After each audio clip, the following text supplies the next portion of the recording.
Nous allons maintenant aborder la notion de forme primitive vectorielle. Tout comme dans Adobe Illustrator et InDesign, Photoshop lui aussi, il contient des formes vectorielles. Pour les obtenir, on va venir ici, dans cette zone des outils, juste là, à l'extrême gauche, et on va découvrir quelques outils qu'on pourrait utiliser de manière vectorielle pour pouvoir réaliser nos projets.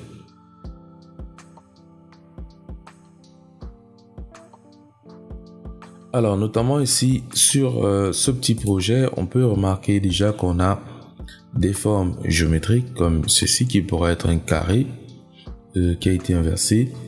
Là, nous avons un triangle. Et enfin, là, on a un cercle ou encore appelé ellipse.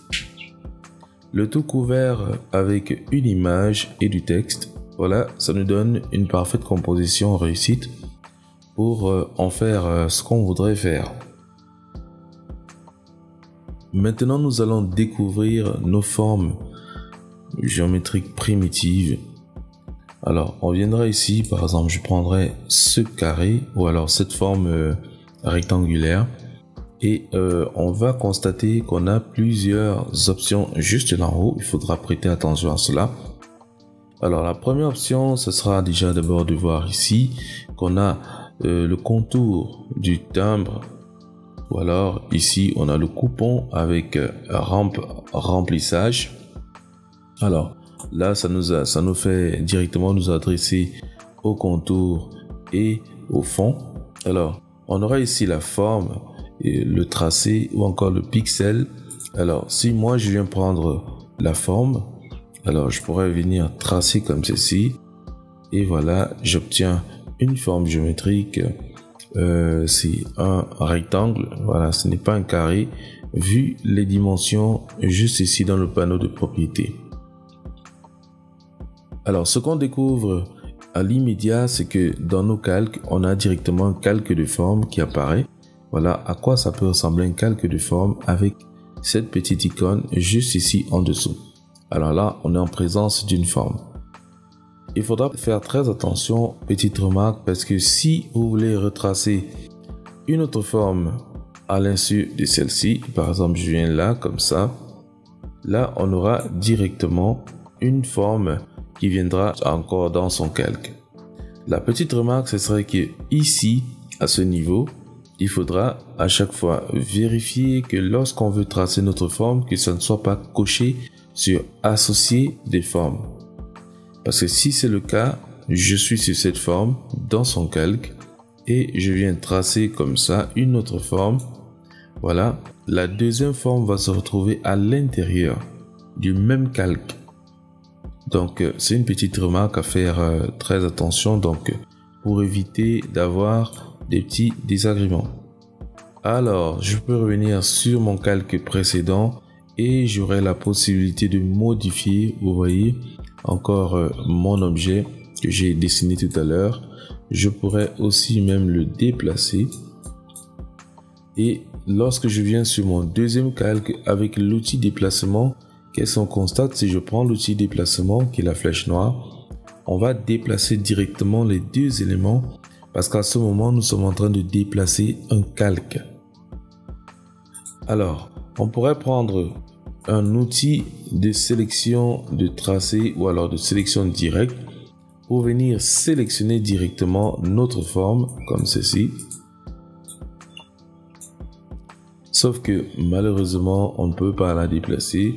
Alors on peut par contre gérer au niveau de la transformation.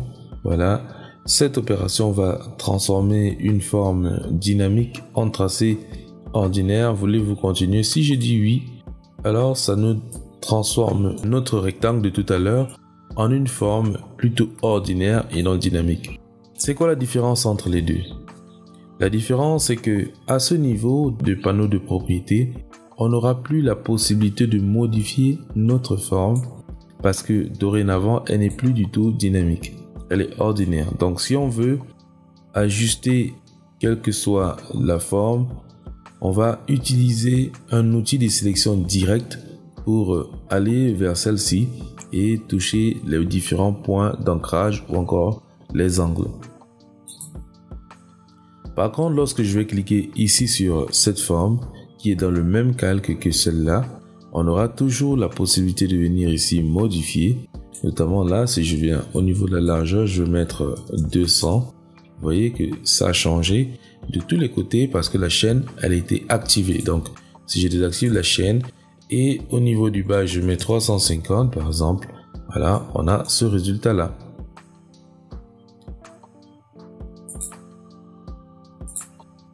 Maintenant, si je souhaite déplacer cette forme-ci qui est à l'intérieur du même calque que celle-là, je viendrai ici sur l'outil de sélection de tracé et voilà, je pourrais la déplacer comme ça, tranquillement. Donc, on a toujours ici nos paramètres qui sont actifs et je pourrais modifier ma forme.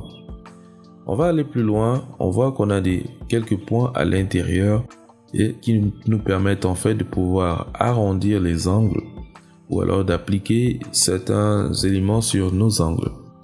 Alors ici, on va venir, on a ici la possibilité d'arrondir les angles dans le panneau de propriété. Donc on peut jouer avec des valeurs.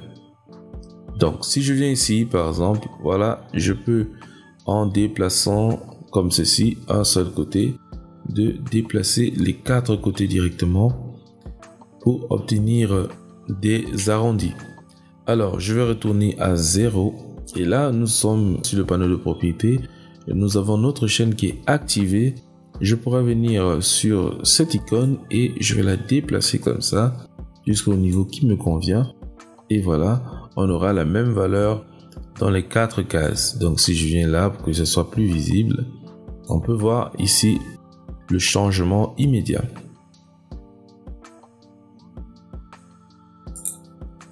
On a aussi la possibilité de gérer ça directement ici par des valeurs si on le souhaite. Donc je pourrais mettre ici par exemple 48. Voilà. Et voilà, on a là d'un côté 48 qui est apparu par ici. Alors peu importe que la chaîne soit activée ou pas, ça va pas s'attarder dessus. Voilà, je vais mettre ici 60.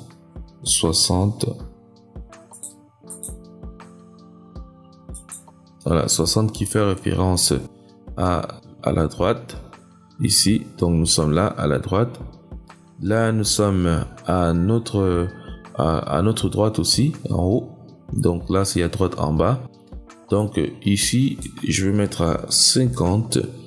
Et 50, ça va nous faire référence à cette zone à gauche en bas. Et la dernière, ça sera 80 qui sera l'extrême gauche en haut. Donc voilà les modifications que j'ai pu apporter à mes arrondis, voilà, sur ma forme dynamique. On pourrait aller tracer aussi un ellipse, voilà, parce qu'on n'a pas que le rectangle. Je pourrais prendre un ellipse comme ceci. Si je maintiens sur la touche Shift de mon clavier, alors j'obtiens un ellipse régulier. Voilà, comme ça. Et si je maintiens sur la touche Alt et Shift en même temps, là j'ai un ellipse qui sera dessiné depuis le centre. Quand je dis depuis le centre, ça veut dire quoi? Ça veut dire que mon curseur il est positionné ici. Et lorsque je vais dessiner mon ellipse, le centre ça sera ici. C'est-à-dire que voilà, je suis là et je fais un clic. Je fais ceci. Voilà. Donc si je descends, là je n'ai maintenu aucune touche. On va aller vers la droite comme ceci, ou alors vers la gauche, ou encore en haut, en bas, etc. là où vous voulez.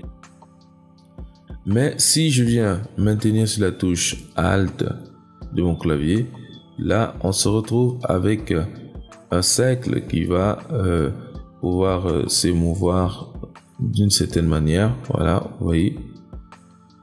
Il va se positionner selon le centre maintenant, depuis là où j'avais cliqué. Et si je maintiens la touche Shift, là, on a plutôt un cercle qui sera très régulier. Alors, une fois qu'on est satisfait, on va venir tout simplement lâcher et créer notre cercle. Voilà, on pourra le faire avec le triangle, comme j'ai fait aussi tout à l'heure. Donc, je vais venir faire la même chose. Si je maintiens Shift ou alors Alt, voilà, on a toujours les mêmes résultats. Et une fois que j'ai terminé, je pourrais venir donc associer ces deux là, comme ça je les dépose. Je n'ai même pas besoin d'aller les coller.